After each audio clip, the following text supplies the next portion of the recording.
A emoção mais forte e mais antiga do homem é o medo, e a espécie mais forte e mais antiga de medo é o medo do desconhecido, escreve H.P.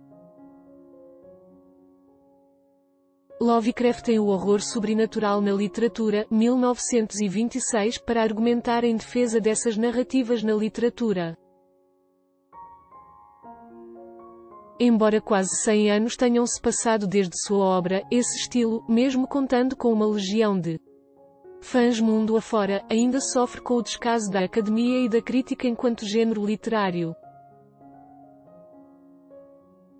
A coletânea As Melhores Histórias Brasileiras de Horror, organizada por Marcelo Simão Branco e César Silva para a editora Devir, tenta mudar esse panorama por aqui ao retratar a história do horror nacional.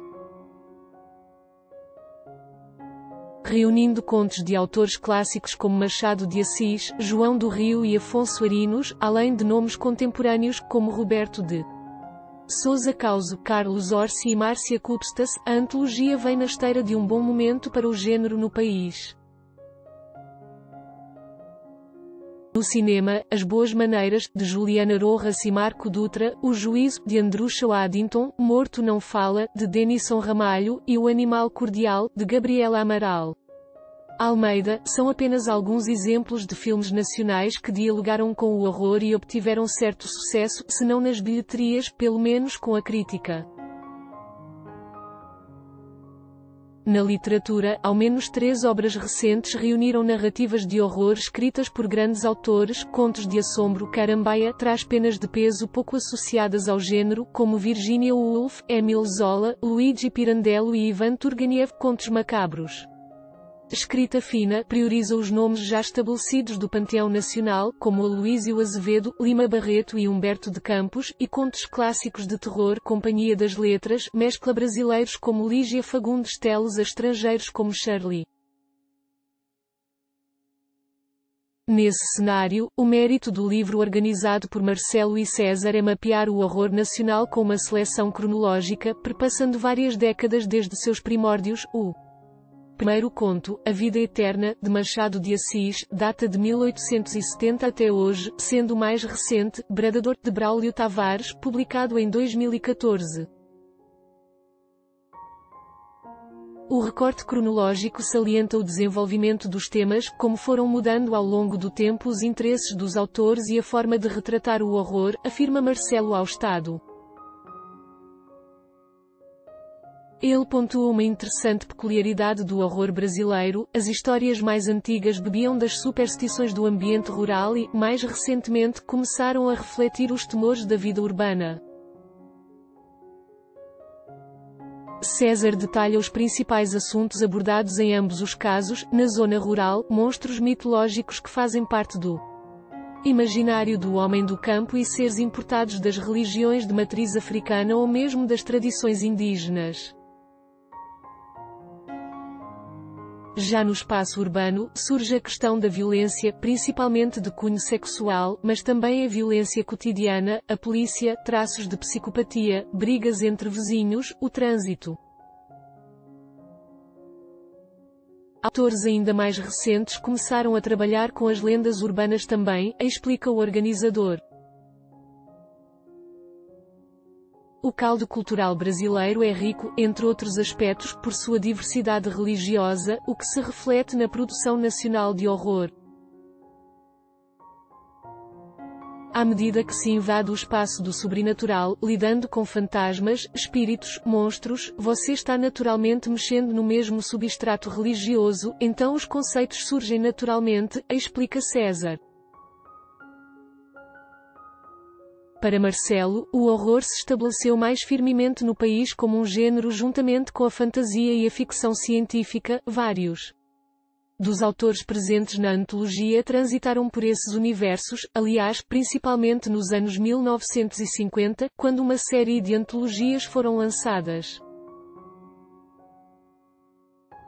No entanto, os escritores só tomaram consciência do estilo em que se inseriam bem mais tarde, talvez até com uma militância, a partir dos anos 1980, quando desenvolveram uma espécie de comunidade informalmente. Marcelo relata ainda que esse despertar demorou a ocorrer em função de circunstâncias alheias à literatura. Quando o Brasil finalmente deixou as trevas do regime autoritário, a própria informação mais livre, o surgimento de jovens mais antenados em relação ao que se fazia no exterior, tudo isso oxigenou um pouco a produção não só literária, mas no cinema. Nos quadrinhos, nos videogames, apesar do bom momento que vive no país, o gênero ainda tem muitos obstáculos pela frente, de acordo com Marcelo, como a distribuição dos livros, ainda não tão ramificada pelo Brasil, e o pouco reconhecimento dos estudiosos. Alguns trabalhos acadêmicos vêm surgindo, principalmente de jovens pesquisadores, mas tudo ainda é muito marginal. Boa parte dos trabalhos acabam se remetendo a autores mortos. Teses sobre correntes literárias mais recentes ainda são uma ousadia dentro da academia, diagnostica ele. O autor brasileiro de horror já começa deficitário porque tem que enfrentar um mercado que não quer lê-lo, que opta por uma ficção traduzida, lamenta César. Embora ele cite editoras como a Draco, a VEC, e não a editora, responsável pela antologia ficção de polpa, além da própria Devir, como pontos positivos no cenário nacional, César acredita que ainda faltam publicações especializadas impressas e também critica o pouco interesse dos leitores e mesmo dos autores brasileiros pelos títulos daqui. Não se pode viver só de Stephen King, Clive Barker e Lovecraft. É preciso ler os clássicos brasileiros, é justamente essa lacuna que vem preencher a antologia As Melhores Histórias Brasileiras de Horror, que mostra o quanto de sobrenatural já existe na literatura nacional. Afinal, não é todo dia que se lê Machado de Assis escrevendo sobre rituais sobrenaturais que envolvem canibalismo para obter a imortalidade. As mulheres aproximaram-se de mim, e ouvi então um elogio unânime dos canibais, todos concordaram em que eu estava gordo e havia de ser excelente prato. Contos da antologia A Vida Eterna, 1870, Machado de Assis Acauã, 1893, Inglês de Sousa Demónios, 1893, Aloísio Azevedo Assombramento, História do Sertão, 1898, Afonso Arinos o Defunto, 1907, Tomás Lopes A Peste, 1910, João do Rio Rag, 1922, M.